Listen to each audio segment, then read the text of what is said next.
Let us pray. Tuhan, kami sungguh bersyukur untuk hadirat-Mu yang indah pada siang hari ini. Dan biarlah hati kami boleh terbuka untuk bersama-sama mempelajari akan firman-Mu. Biarlah transformasi boleh terjadi di dalam hidup kami. Kami menyerahkan akan renungan sebentar ini di dalam nama Tuhan Yesus Kristus. Amin. Please be seated.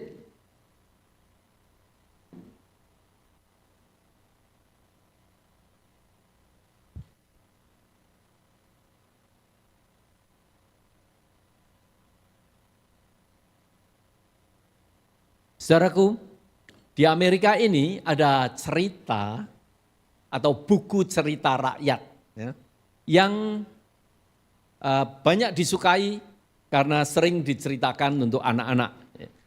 Ditulis oleh Hans Christian Andersen. Ya. Nah, di dalam buku itu ada salah satu cerita yang bertitle dengan nama Ugly Duckling. Ya mungkin some of you know, ya, Ugly Duckling. Ceritanya simple, saudara. Jadi satu hari anak bebek lahir, ya, dalam bahasa Indonesia itik. Ya. Jadi itik lahir, tapi unfortunately dia tidak menyadari waktu lahir itu mukanya dikenal oleh teman-temannya itu jelek. Jadi semua orang itu tidak suka sama si Ugly Duckling ini. Ya. Lahir karena apa? Mukanya beda. Jadi sering diejek, ditolak, dianggap jelek, tidak berguna. Jadi ia tumbuh dengan luka batin yang banyak. Merasa rendah diri, tidak ada harganya, hidup dalam kesendirian, ketakutan, dan sebagainya. Dia berusaha mati-matian untuk mencoba menyesuaikan diri dengan lingkungan yang ada. Mencoba bergaya seperti itik-itik lain, seperti duckling yang lain gitu. Tetapi tetap gagal. Mati-matian berusaha, gagal.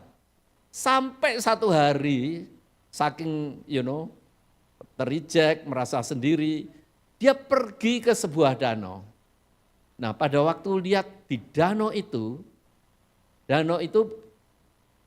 memancarkan akan wajahnya yang asli. Waktu lihat, oh, ternyata I'm not bad.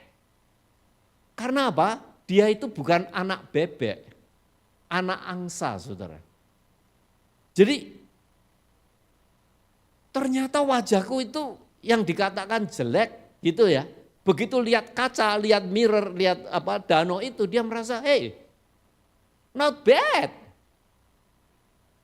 Saudaraku, ternyata masalahnya selama ini bukan pada kemampuannya, tetapi kesalahannya adalah pada identitas dirinya.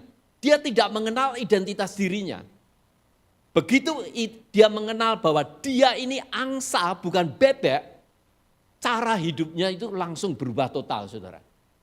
Dia bergaya seperti angsa. Begitu tahu bahwa Handoyo ini tidak jelek, gayanya lain, saudara. Betul, gayanya lain. Ya, daripada bersembunyi, dia berani tampil seperti hari ini. Ya, daripada rendah diri, dia menjadi percaya diri. Daripada bertahan hidup, dia mulai hidup punya tujuan, punya arah, punya visi dalam hidup. Karena dia mengenal identitas dirinya. Saudaraku, pada hari ini, perjalanan kita tahun ini adalah transformasi, transform. How we can transform. Ya. Bagaimana kita bisa mengembangkan transformasi dalam hidup kita. Banyak orang Kristen itu seperti Ugly Duckling. Sudah lahir baru tetapi masih hidup dengan identitas lama. Ya. Setiap orang yang percaya pada Kristus, Alkitab mengatakan, ya, 2 Korintus 5:17. Jadi siapa yang ada di dalam Kristus, ia adalah ciptaan baru, new creation. Yang lama sudah berlalu, sesungguhnya yang baru sudah datang. Jadi hari ini ada berita transformasi. Siapa yang ada di dalam Kristus? Ia adalah ciptaan baru. Masalahnya kita sering bukan karena iman, tetapi salah mengenal siapa kita, siapa diri kita. Hari ini kita akan merenungkan ciptaan baru, identitas baru. Kita lihat tadi di dalam ayat 2 Korintus 5 ayat 17. Yang pertama, mengapa transformasi sering gagal? Perubahan hidup kita sudah berusaha mati-matian, gagal terus. 2 Korintus 5 ayat 17 mengatakan, ayat yang A. Jadi siapa yang ada di dalam Kristus? Masalah pertama, mengapa kita sering gagal transformasi? Kita berfokus pada perubahannya itu di luar, tidak di dalam. Alkitab mengatakan siapa yang ada di dalam Kristus. Di dalam Kristus. Saudaraku, jadi Anda masuk di dalam Kristus. Saudara, kalau saudara pergi ke rumah saya, mungkin sedikit agak hati-hati. Kenapa? Karena hari-hari ini gendengnya sedang diubah. Ya, karena Januari 7 yang lalu angin tofan 2025, setahun yang lalu angin tofan menerbangkan genting-genting saya. Ya loh. Jadi akhirnya ya sekarang saya coba klaim insurance, ya, sekarang sedang pada proses diperbaiki. Ya. Nah saya temukan ternyata beberapa tahun yang lalu, lesplang, apa itu ya bahasa lesplang ya? What is lesplang in English? I don't know. Ya, the plank, apa itu wood that become your head, you know, the head, apa itu balok yang di bawah daripada yang biasanya untuk talang itu, ya, lesplang namanya. You know what I mean, right? Oke. Nah, beberapa tahun yang lalu saya panggil cat, tukang cat, didempul, disemprot, ya. Jadi dicat semua warna putih, saudara. Less than 1-2 tahun, itu catnya pada gogrok, saudara. Nah kemarin ini, bukan hanya catnya yang gogrok, ternyata lesplangnya yang jatuh. Hujan itu ceplok semua. Kenapa? Karena dalamnya kropos. Di luar nampak putih, bagus, dicat. Tapi begitu ditunyuk kena angin itu kropos semua. Saudaraku, saudara kalau mau mengubah kehidupan, dimulai dengan fokus pada dalam, bukan di luar. Maka tidak heran pada waktu tukang gendeng datang, dia tawarkan di dalam penawarannya, ganti lesplangnya. Saya pikir, loh masih baik, kenapa? Dia tahu lesplangnya kropos di dalam. Perubahan tidak bisa terjadi transformasi kalau fokus kita hanya pada di luar. Seperti komputer Gini hari-hari ini, muter terus, jebret, muter terus. Berapa kali kita punya pengalaman, ya, komputer gak bisa jalan. Some people dia coba, oke, ganti webnya, ganti apa itu image-nya itu loh, yang screenshot, apa screen covernya yang diganti. Kadang kita ganti, waktu dulu saya percobaan pakai komputer kan gitu ya. Oh mungkin screenshotnya itu yang salah, screen apa namanya? Screen savernya yang salah. Ya. Kita ganti screen savernya. Oh mungkin mouse-nya yang salah. Coba tetap tidak bisa terus. Ternyata apa?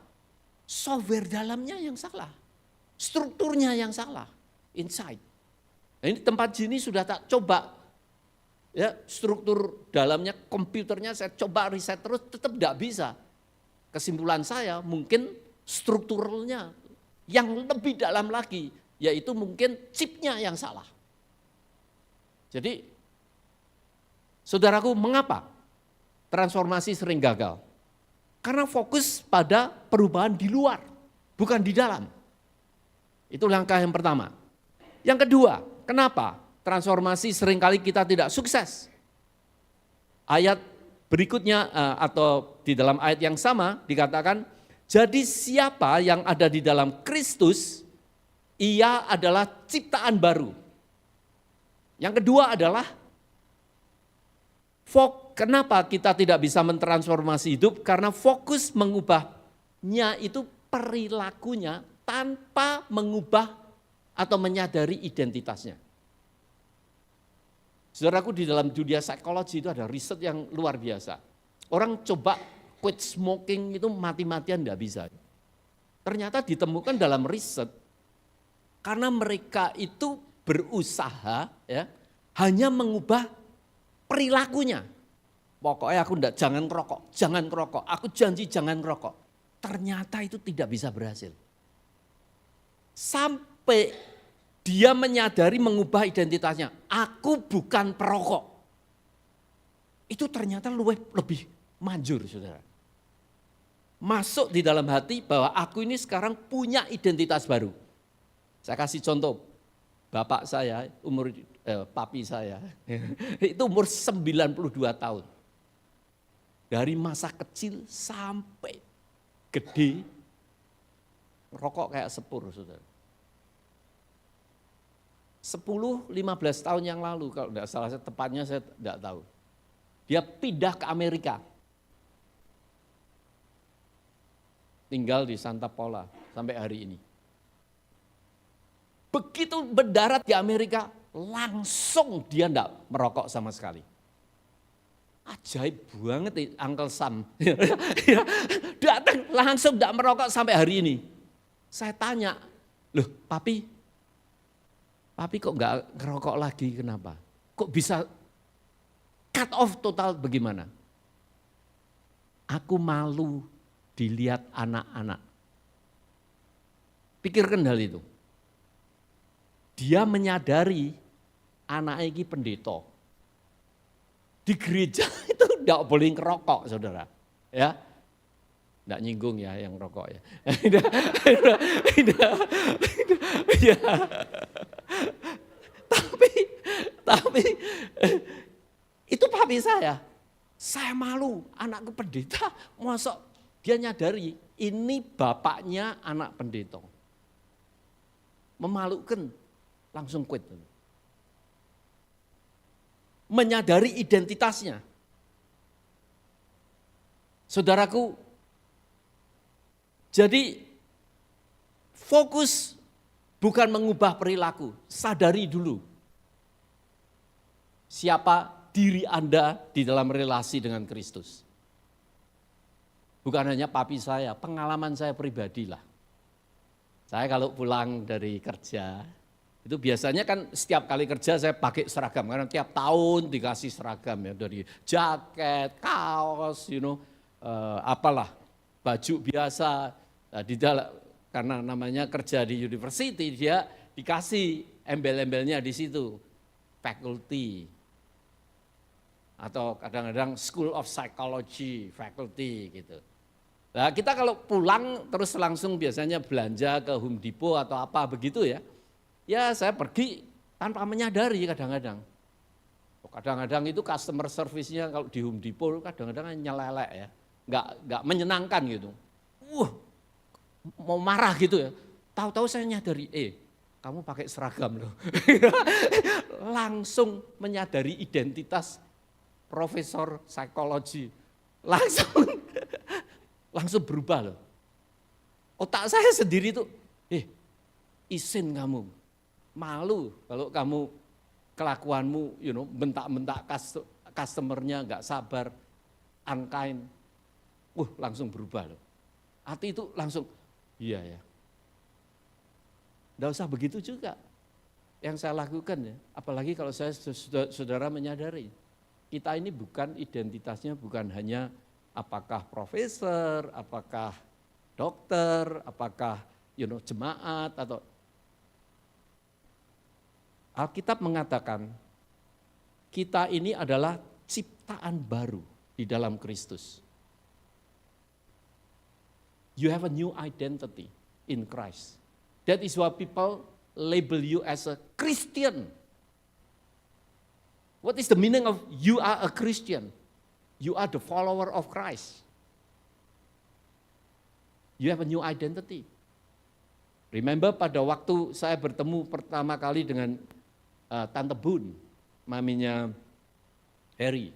Ya. Yang saya kenalkan pada waktu itu, Tante Bun minta supaya rumahnya itu dibersihin dari haunted. Nah, jadi saya minta Tante Bun terima Tuhan Yesus sama Tili waktu itu. Would you receive Jesus Christ as your own Savior? Kemudian saya bacakan di dalam Yohanes 1 ayat 12. Barang siapa di dalam Kristus, dia menjadi, bukan hanya ciptaan baru, dia menjadi pangeran Allah. Ya. Kamu menjadi anak-anak Tuhan. Kalau engkau menerima Kristus, engkau menjadi anak-anak Tuhan. You have a new identity. And then you have to receive power, exousia. Seperti Presiden Trump. Presiden Trump itu dulunya bisnis biasa. Tetapi pada waktu dia dilantik, detik itu, dia menjadi Presiden of the United States. Sebelumnya dia sampai ke pengadilan, dituntut sana, dituntut sini, bahkan dilabel sebagai kriminal. Begitu dia menjadi presiden, itu bisa change the whole thing. Dia menjadi President of the United States, bayangkan. Remember that. Kalau Anda mau menjadikan hidup kita itu transform, remember your new identity. Fokus bukan mengubah hanya perilaku, tetapi kita perlu mengenal identitas kita di dalam Kristus. You can apply in daily life. Every time I want to do something, remember you are the son of God. Maka gak heran pada waktu itu Ibu Dina Bun, waktu itu ketakutan dia untuk haunted, ya, apa itu namanya, dia merasa bahwa rumahnya itu haunted. Saya bilang, sekarang you have a new identity. Sesudah mau pulang waktu itu, dia minta sama saya, Han, kapan ini setannya diusir? Nah, rumahnya hari itu kamu tahu gede, lebih mungkin 2 kali lipat dari rumah ini, dari gereja ini. Wah, saya kalau nengkingi satu room ini sampai bengoran gak habis itu. Jadi saya bilang sama Ibu Dina Bun pada waktu itu, Tante usir sendiri dong, kan Tante sekarang sudah menjadi anak Tuhan. Terus Tante bilang, aduh aku masih takut. Setelah itu kita mulai persekutuan dan melalui itu JKI Anugerah Born. Nah, saudaraku, lakukan dalam hidup ini. Begitu Anda menghadapi masalah dalam hidup, waktu saya datang ke Amerika dengan uang $65, saya punya keyakinan bahwa Tuhan mengutus saya anak Tuhan. Walaupun saya tidak punya duit, saya percaya Tuhan mengutus di sini, Dia akan melengkapi. Kenapa? Saya percaya saya punya identitas baru. Mari kita bersama-sama, kalau saudara ingin mentransformasi hidup, jangan hanya berfokus pada perubahan tingkah laku. Tetapi you are a new creation. Identitas kita telah diperbarui. Yang ketiga, kenapa? Kita kadang-kadang sulit melakukan transformasi di dalam hidup kita. Ayat selanjutnya, ayat di dalam ayat yang sama. Jadi siapa yang ada di dalam Kristus, pertama mari kita fokus pada perubahan di dalam. Yang kedua adalah sadari bahwa kita adalah ciptaan baru. Yang ketiga, yang lama sudah berlalu, sesungguhnya yang baru sudah datang. Kenapa? Kita seringkali tidak bisa mengalami transformasi. Karena apa? Identitas lama sudah dilepas, sudah berlalu, tetapi identitas yang baru belum dihidupi. Jadi identitas yang baru belum dihidupi. Ini lagi cerita ilustrasi, tapi yang saya amati, di jemaat kita ini, termasuk mungkin di keluarga saya juga, saya lihat ada teman-teman itu, saya lihat lucu sekali. Kenapa? Salah satu saudara di tempat saya itu ya, satu anak di keluarga, kan waktu itu ada 30-35 orang datang ke Amerika. Mereka langkah pertama yang saya lakukan di samping minta mereka untuk dapat green card-nya, kemudian license ya, dapat rebues, license ya, betul ya. Driver license. So everybody going to driver license, dan saya amati hampir semua setiap orang yang pernah driving di Indonesia, dia gagal ujian. Gagal ujian, saudaraku. Kecuali mungkin hanya Yeni ini. Karena dia tidak pernah driving di Indonesia. Jadi yang tidak pernah driving di Indonesia malah, itu yang berhasil.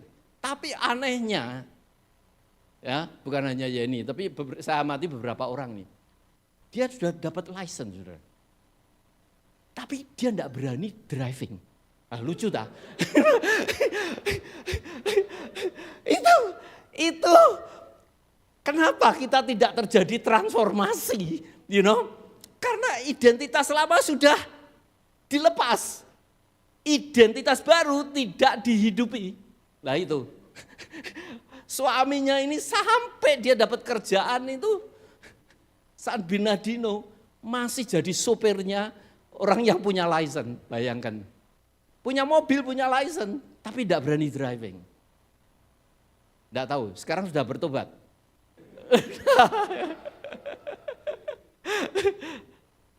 Saudaraku, bukankah di dalam hidup kita juga sama?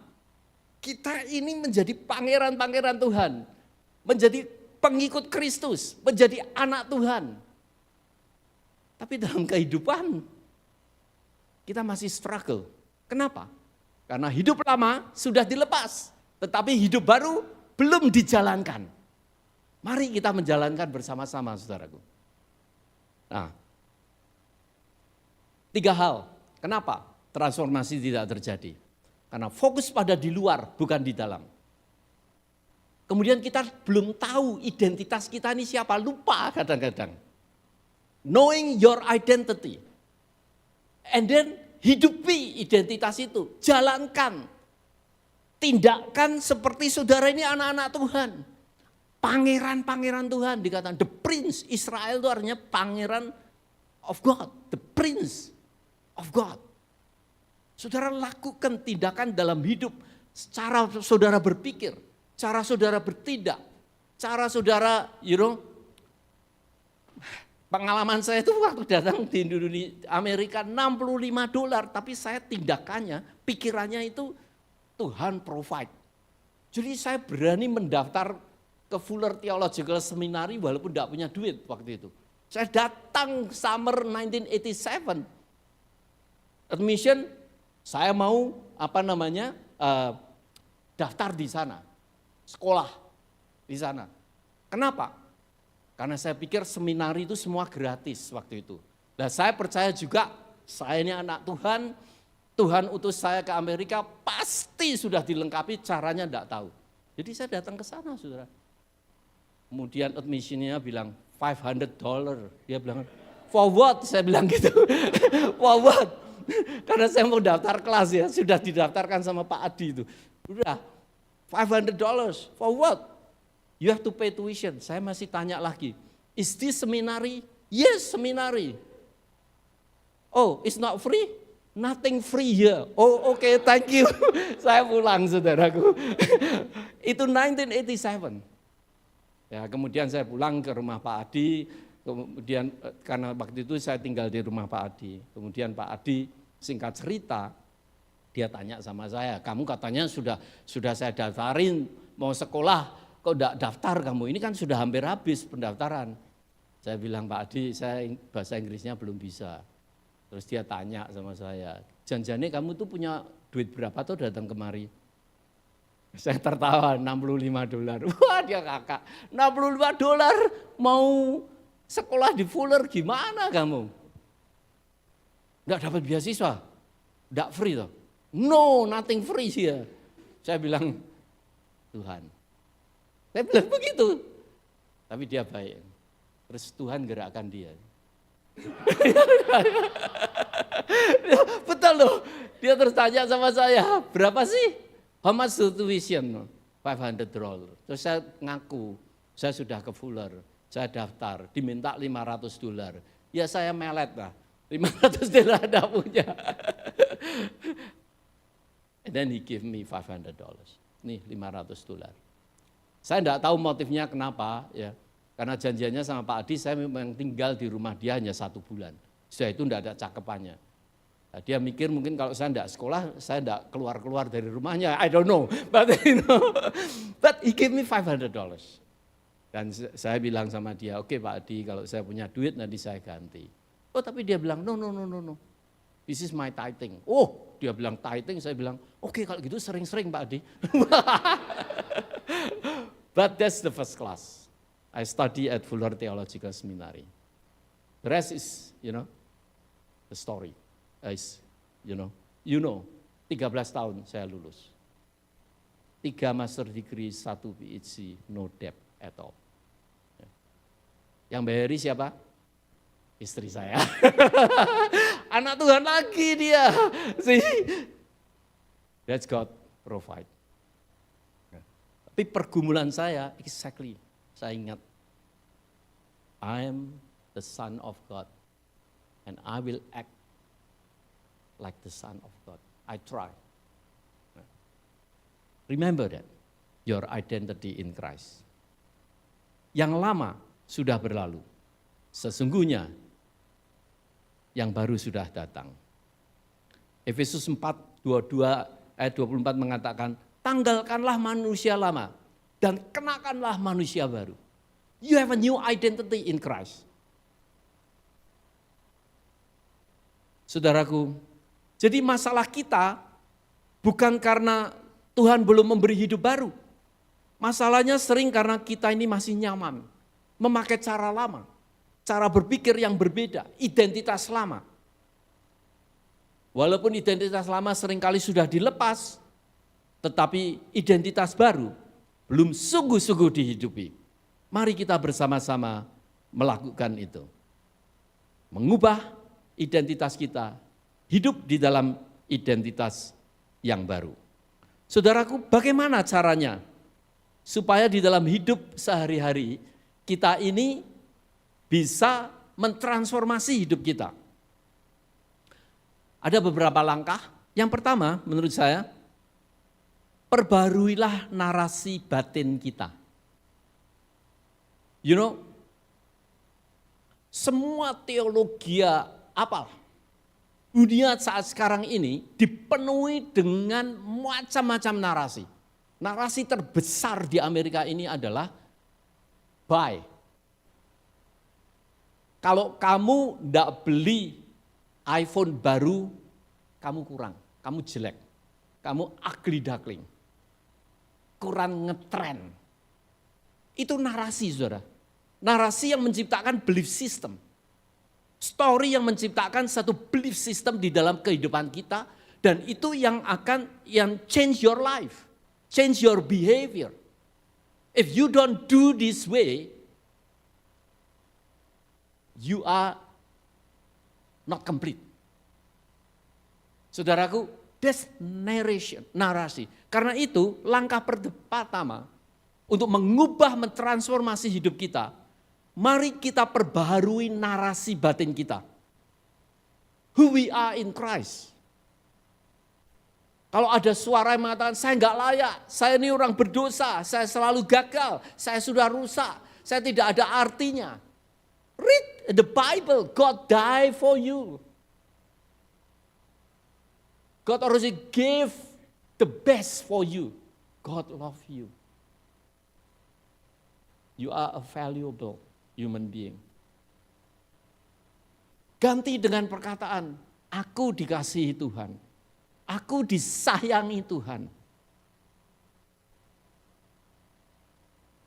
Aku adalah ciptaan baru.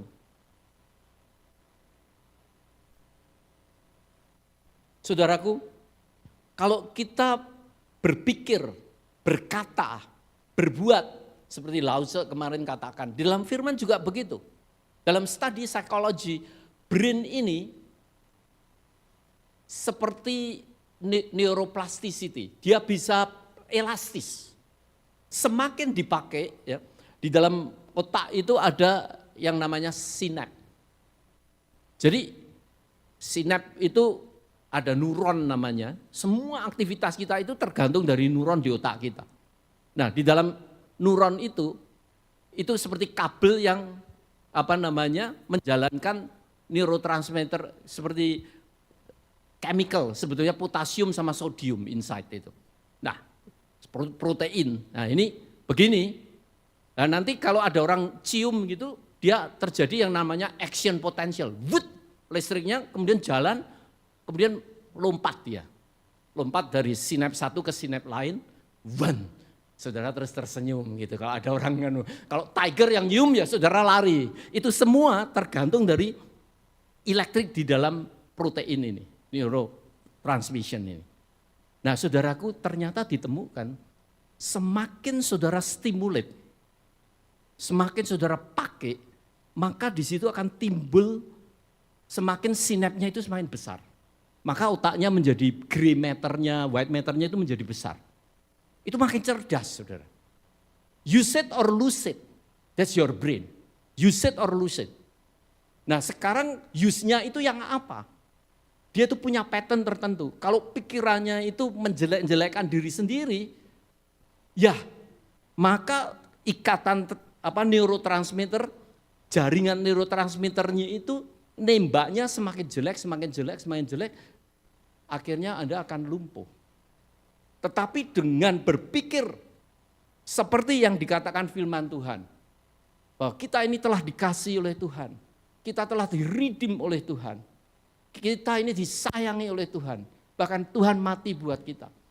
And then kita punya identitas baru, you are the son of God, the princess of God, and you will act like one. You are not afraid anything in life. Dan di situ muscle-nya itu berubah, saudara.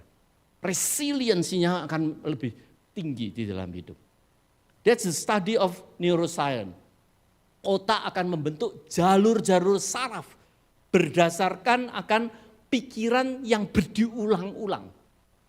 Kalau saudara berpikir positif, berpikir seperti firman Tuhan, maka betul-betul hidup kita akan diubah. Resiliensi kita dalam hidup ini akan lebih besar. Apa yang sering kita pikirkan akan menjadi pola otomatis. Karena itu sistem neuroplasticity di dalam otak kita adalah demikian. Jadi yang pertama, mari kita bersama-sama perbarui narasi batin kita. Apa yang kita pikirkan, apa yang kita katakan, apa yang kita tindakan. Change the way we think, change the way we talk, change the way we behave, and that will change your character. Character will determine your destiny. Nasib saudara akan ditentukan dimulai dengan apa yang kita pikirkan. Saudaraku, mari kita bersama-sama memikirkan kebenaran Alkitab. Saya adalah orang yang dikasihi Tuhan. Saya telah ditebus oleh Tuhan. Saya telah dipulihkan oleh Tuhan. And we have to think over and over again. Saudaraku, yang kedua, bagaimana kita bisa membuat transformasi hidup? Deklarasikan identitas kita setiap hari. Iman bertumbuh lewat pengakuan. If you confess, if you remember over and over again who you are in Christ, that will change your life. Saya jadi profesor tidak bisa bahasa Inggris. Untungnya muridnya masih mau bayar tuitionnya, saudara. Satu hari saya mau ditepak keluar. Karena memang ya gimana, muridnya lama-lama juga gak tahan gitu ya. Profesor, bayar tuition mahal-mahal, gak bisa bahasa Inggris. Lah profesornya ngomong, kamu orang lahir di Amerika, bahasa Inggris aja kok gak ngerti gitu. Pada waktu saya dikeluarkan itu, ya pertama saya sakit ya, oh my gosh gitu. But I remember this one, saya adalah anak Tuhan. Dan saya bekerja di sini, saya merasa Tuhan mengutus saya untuk menjadi pengajar di tempat ini. And I have a struggle on that. Ada perjalanan iman sendiri sampai saya punya keyakinan saya diutus Tuhan kemari. Saudaraku, dan itu saya perasaan depres itu saya ubah menjadi perasaan bersyukur. Oh, kalau begitu tiba saatnya saat sekarang saya akan diutus Tuhan ke tempat lain. Karena saya bekerja bukan hanya untuk university, untuk diri saya sendiri, tetapi karena saya yakin Bapak saya di surga menyuruh saya untuk bekerja di sini. Dan sekarang dicopot, oh Tuhan, oke, terima kasih. You send me to another place, oke, I'm ready. Saya apply, saudara. Saya apply kemana-mana, karena Dean saya sudah berkata, ini akhir tahun kamu get out from here. Malah dia berkata, kamu mau keluarnya itu volunteer apa dipaksa? Terus saya tanya, bedanya apa dipaksa sama volunteer? Kalau volunteer, kamu tak kasih surat kelakuan baik katanya, rekomendasi. Kalau kamu keluar keluar sendiri, tapi kalau dipaksa keluar, kalau dikasih surat kelakuan baik, kamu kalau volunteer kamu akan dikasih surat kelakuan baik, basically, ya, rekomendasi. Tapi kalau kamu dipaksa keluar, enaknya kamu disangoni. Tapi tidak dikasih surat kelakuan baik atau rekomendasi, surat rekomendasi. Kamu pilih yang mana? Saya bilang, saya tidak mau dua-dua. Saya masih senang di sini. Tidak bisa, gitu. Kelakuanmu evaluasinya jelek sekali, tidak bisa. Saudara tahu, di tempat universitas saya, kalau evaluasimu 80, dari 10 murid, 2 enggak puas, selama 1 tahun, out. Itu yang terjadi. Average di sana, kepuasan angka murid, 90 up. Bayangkan saudara, enggak cekot-cekot kepala. Profesor enggak bisa bahasa Inggris lagi. Nah, akhirnya saya milih, oke, saya minta surat rekomendasi yang baik, enggak usah disangoni, enggak apa-apa. Anak Tuhan, kelakuan baik. Keluar. Akhir tahun, tanya, Handoyo, saya minta itu surat kelakuannya, surat rekomendasinya sama Dean saya. Terus saya ditanya sama dia, kamu sudah dapat kerja? Ya saya apply, tapi belum sampai saat sekarang belum ada yang mau nerima saya. Dia bilang sama gini, saya ini juga sedang cari-cari profesor kayak kamu juga belum dapat. Oh ya, loh ini betul terjadi, orangnya masih hidup. Terus dia bilang, gimana ya kalau kita extend lagi, 1 quarter, 1 semester. Saya di extend sudah, 1 semester. Oh yes, saya bilang begitu. Artinya dalam pikiran saya, Tuhan masih hire saya di sini. Ya udah jalan lagi. Nah di situ saya lakukan yang terbaik. Jadi evaluasi saya naik.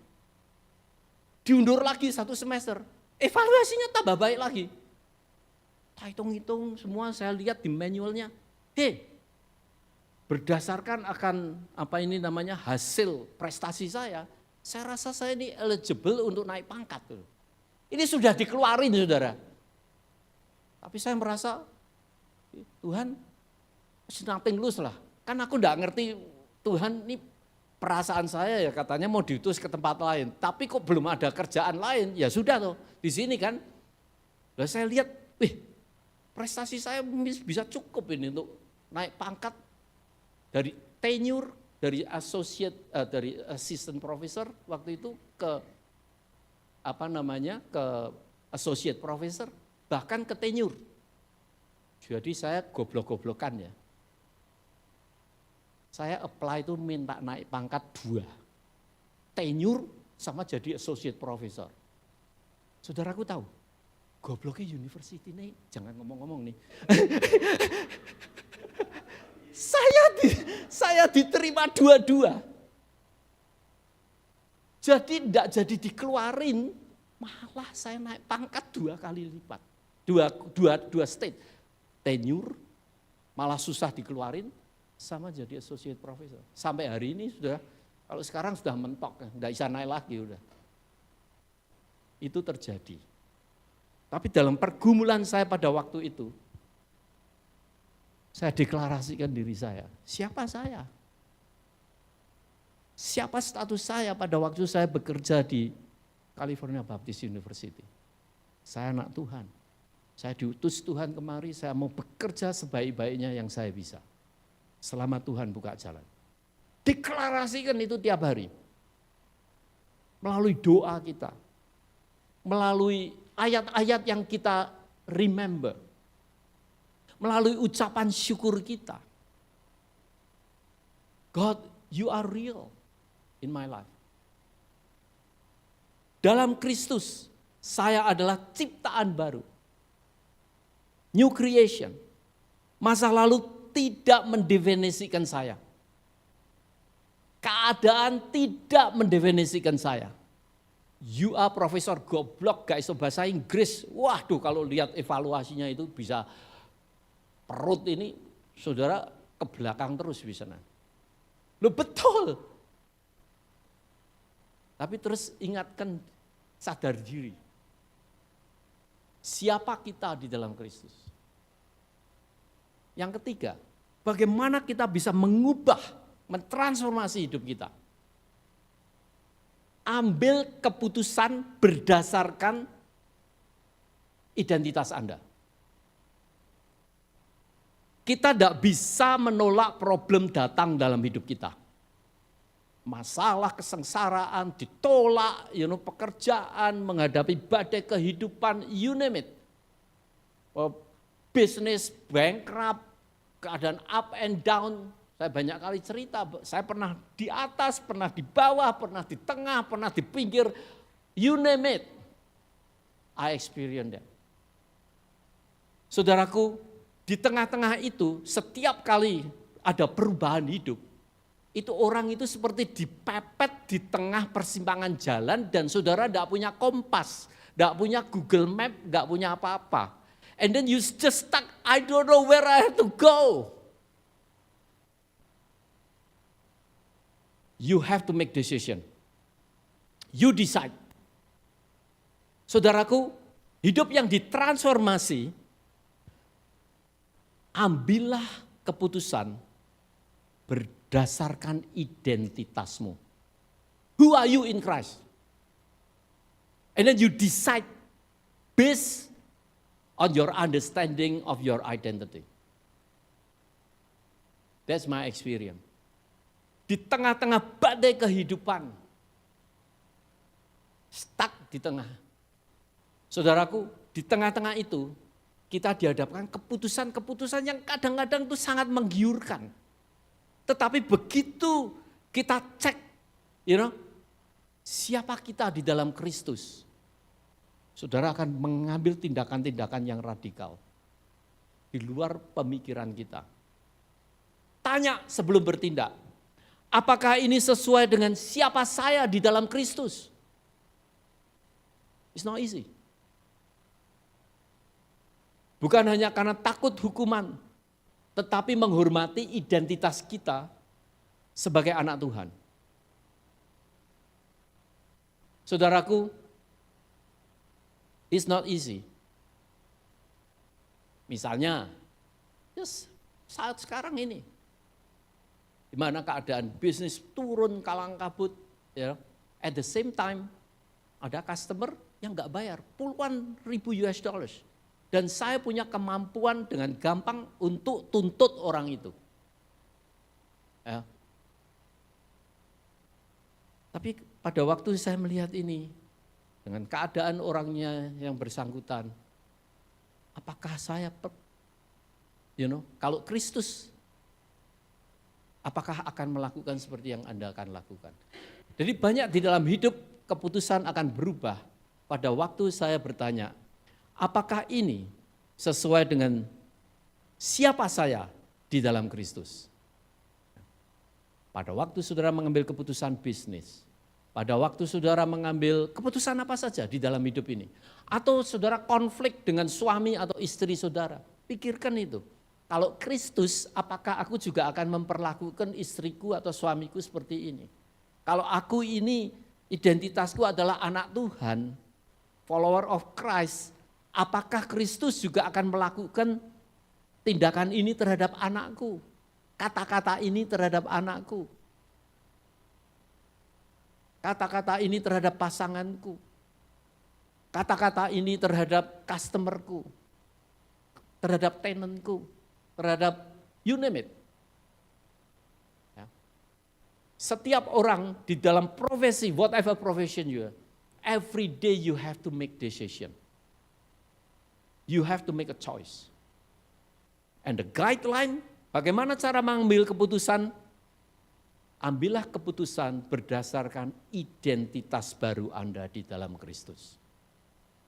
Itu cara ketiga. Cara yang keempat. Saudaraku, izinkan penyembuhan luka identitas Anda.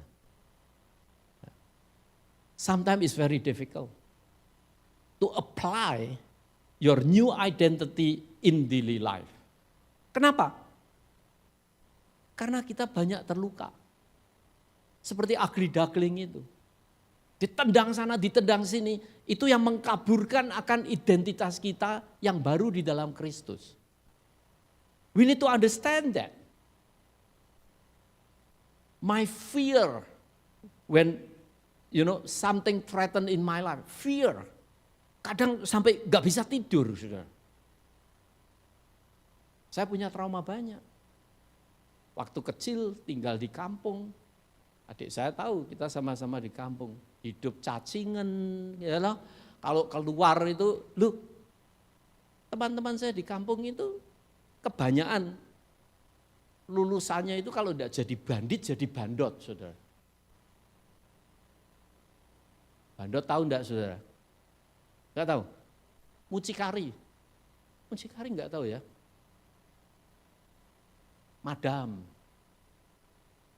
enggak tahu? Kampung saya itu, di depan kampung saya namanya Karangsaru. Itu tempat prostitut zaman dulu. Di kampung saya itu, 2 kampung ya, saya tinggal di 2 kampung itu. Ada beberapa madam, apa itu madam apa ya? Madam. Mucikari lah. Bahasa Inggrisnya apa? Enggak tahu. Hah? Ya, pim.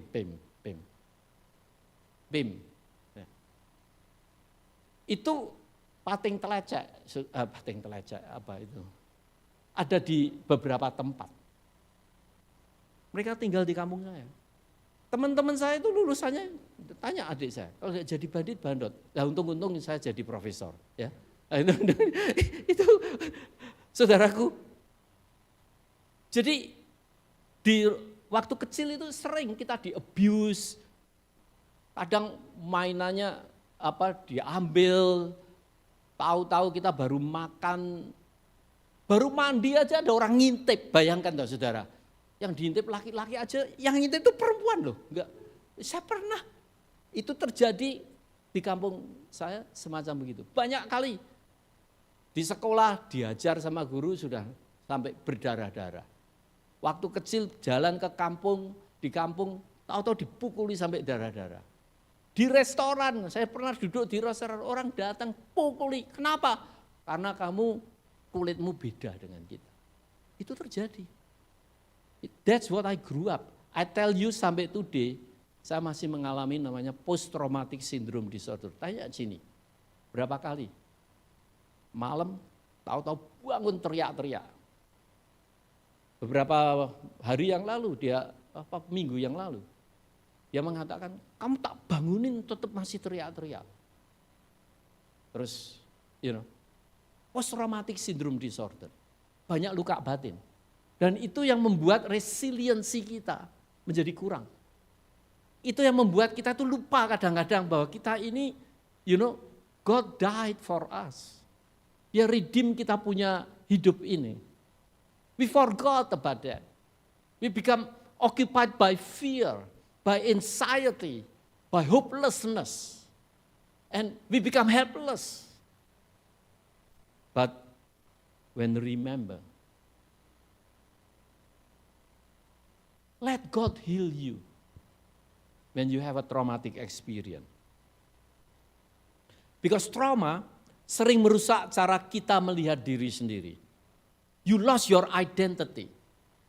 When you grew up, your parents reject you, demand you. Just you become not complete if you don't do my expectation.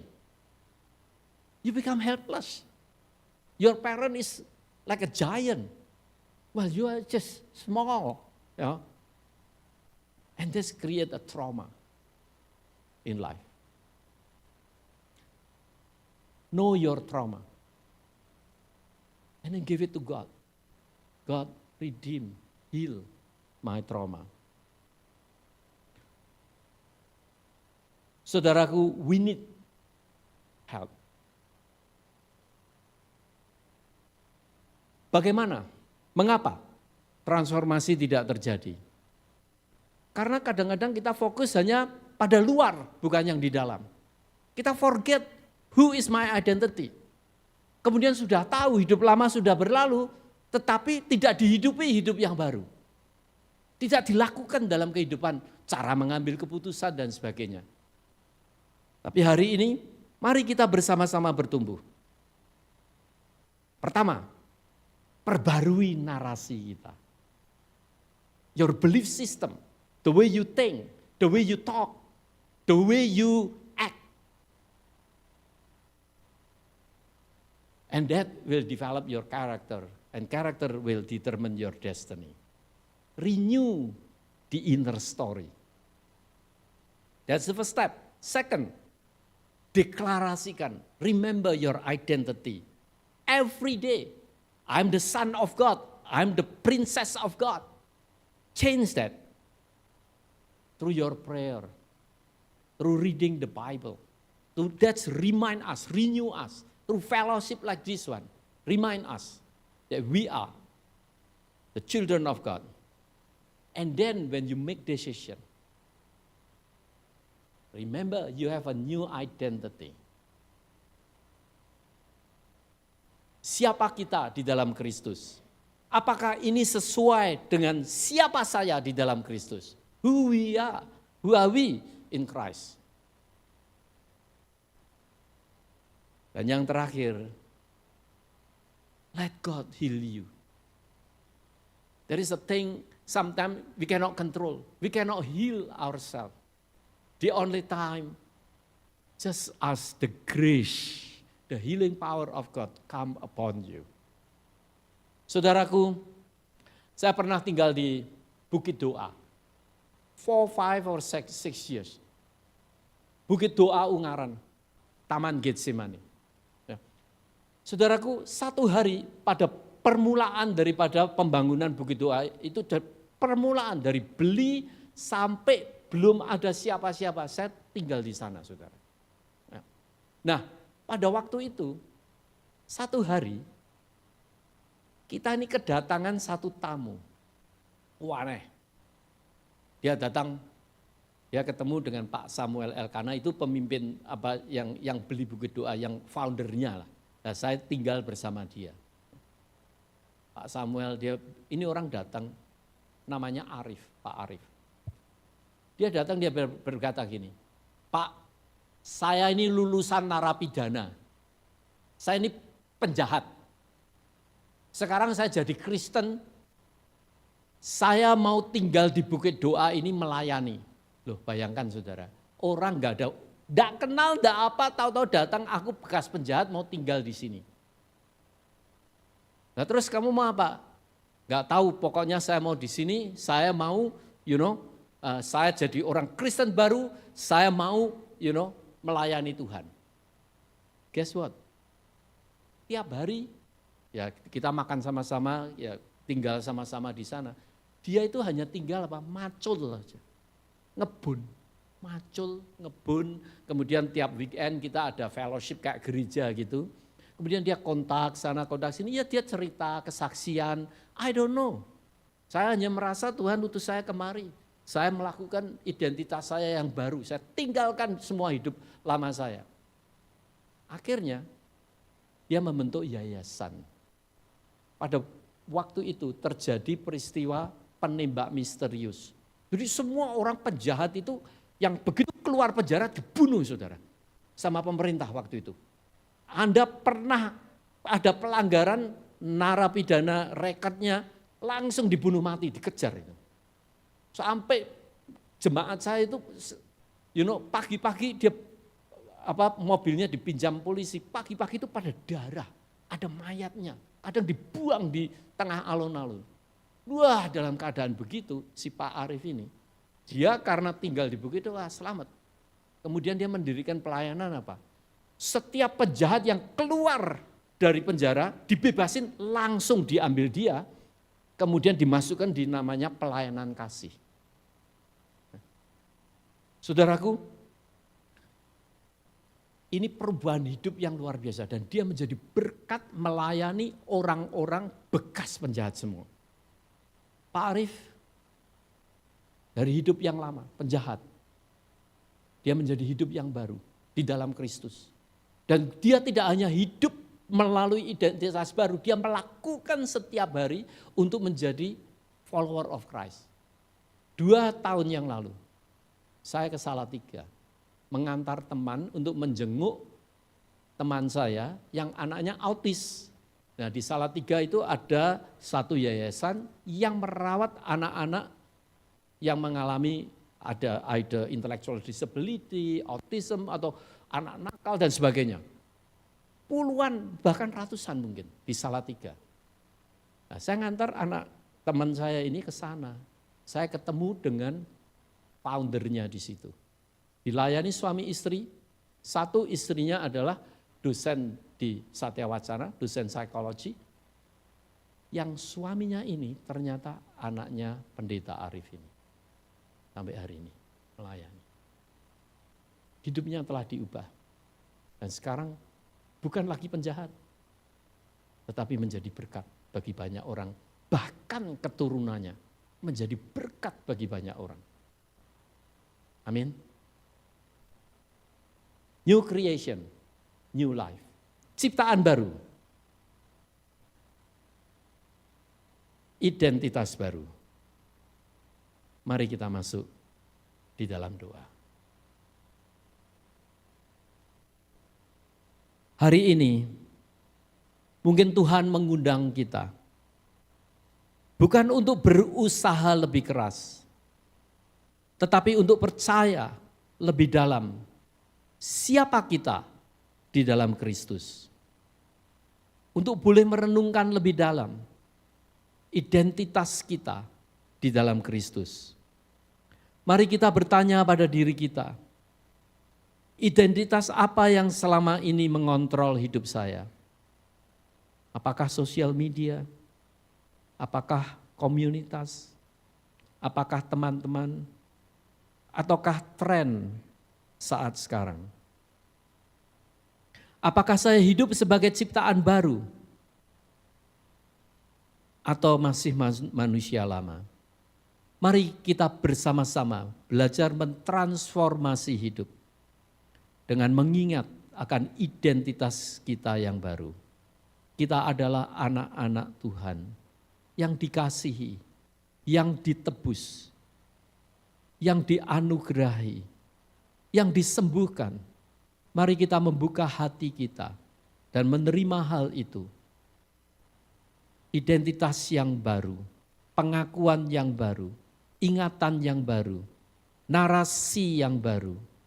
Dan kita lakukan setiap hari melalui tindakan dari hari ke hari, dari waktu ke waktu, mulai dengan pikiran kita, perkataan kita, tindakan kita, habit kita.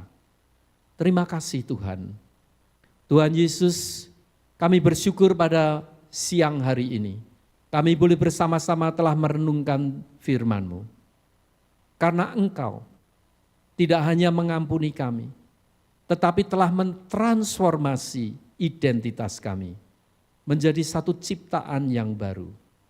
Ya Tuhan, sembuhkanlah cara kami melihat, cara kami bertindak, cara kami mengambil keputusan. Ajari kami hidup sesuai identitas yang Engkau berikan. Terima kasih Bapa. Di dalam nama Tuhan Yesus kami telah berdoa. And everybody say, Amen.